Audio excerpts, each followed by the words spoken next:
Vlogineers. Today we're going to unbox Puzzling Pursuit, which is an at-home escape room puzzle game. If this looks fun to you, you can purchase it at the link in the description and use the promo code LookWho'sBlogging10 to save 10%. Okay, so let's get right to it. Alright. welcome to Blackbrim 1876. I guess this is the name of the escape room puzzle game, and it says read me first, okay? Blackbrim, 1876. The devious, puzzle-loving Rieger Skinner has kidnapped the entire police force from the town of Blackbrim. Rieger has left behind a series of perplexing puzzles pointing to their whereabouts. As Blackbrim's private detective, can you solve all of the puzzles to rescue the police force? Tips: paper and pencils will be handy. You can use outside resources to try solving the puzzles, and a few of the puzzles may not be doable without some internet research. Okay, and checking solutions and extra clues. The companion website is www.puzzlingpursuits.com/play. As you go through the game, you may want to check your answers to the puzzles. This mirrors a game master within a real-life escape room that would help guide you as you play. Similarly, you may want to reveal extra clues, which means hints, if you're stuck.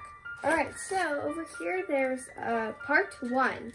Open when you're ready. So this is part 1 of the game, and you can open it as soon as you're ready to get started. And there's a part 2, which says open when instructed. And basically that means you have to wait till the halfway point in the game until you're ready to open it. Okay? And now we're going to see what's inside only the first envelope, or the first packet. Okay? So, you can pretty much just take everything out. This doesn't look creepy. Whew. Okay, so there are 2 wheel thingies. Very creepy. No, just kidding. And, okay, there's an envelope here, which is sealed with like a red thingy, and I would not open this, but it does say detective. Okay? Okay. There is also a map of the town of Blackbrim. Okay? That's still not creepy.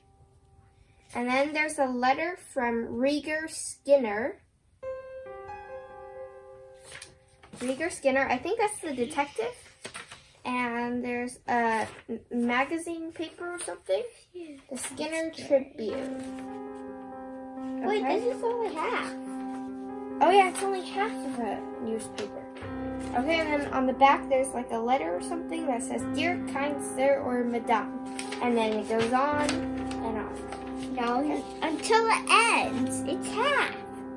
Each photo yields 2 words for the space. The common letters spell out a place. Okay? And then there's a photo.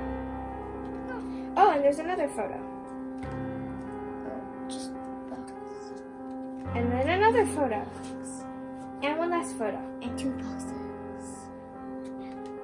Okay. And then there's Friday Spelling Bee Match. Okay? Another wheel. That should go like with these. There's like a wheel thingy. Maybe you place the wheel here or something. And then there's letters. Brother thinks it's for this, but I can't be sure. And lastly, the Counting House restaurant menu. And that's it for part 1.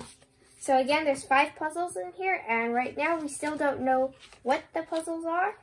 But yeah, that's as much as we can probably give you without spoilers. So we'll come back with our review and final thoughts after we play.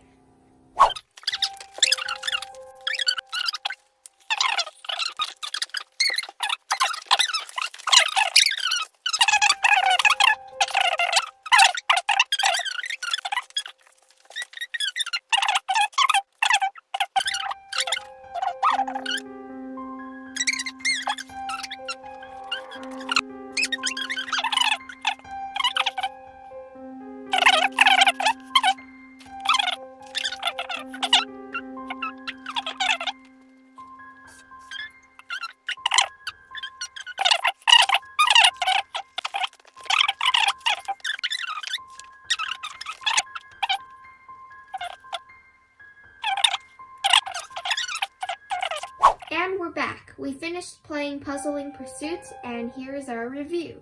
The game is divided into 2 parts. In the first part, you solve 5 puzzles, and the answer to each puzzle is a specific location on the map of the town of Blackbrim. There was one puzzle in particular that we found very interesting and unique, and it involved finding various landmarks in Europe. There were some pictures of landmarks that we couldn't identify, so when that happened, we used Google Lens to find out the names of the landmark, and it was actually a very fun puzzle. So after you figure out the solutions to the 5 puzzles, you solve a meta puzzle for part 1, which will lead you to one particular location on this map. And that is the end of part 1. For part 2 of the game, we are inside this mansion, and there are a total of 6 rooms, which means 6 puzzles. And then of course there's a meta puzzle for part 2. So our favorite puzzle from part 2 involved looking at famous paintings. So first we thought this puzzle was pretty easy, like all you had to do was either find the name of the famous painting or find the name of the artist who painted it. But then we figured out that there's a lot much more to it. Now there were 2 particular puzzles in part 2 that were really challenging. One involved algebra, and the other was just simply tough. We had to use many hints to finally just ultimately get the solution because it's very challenging. The game ends once you solve the final meta puzzle for part 2. And then you can find your score for the game based on how long you took and how many clues you had to use. So now it's time for our final thoughts. Brother, what was your favorite puzzle from this game? My favorite puzzle from this game was the origami from part 2. Yes, there was a puzzle involving folding origami paper, and that was actually really cool because it was hands-on. Overall, I enjoyed this game. There were some really challenging puzzles, but for the most part, it was pretty okay. And there were some puzzles that you had to kind of use your creativity or find a unique way to solve it. So I really liked how some of the puzzles were unique. And another cool thing about this escape room is how it's split into 2 parts. And in each part, you solve some mini puzzles that can build up to solve the final meta puzzle. So that was really cool. So if you like solving puzzles or you find this escape room interesting, check it out at the link in the description. Bye-bye.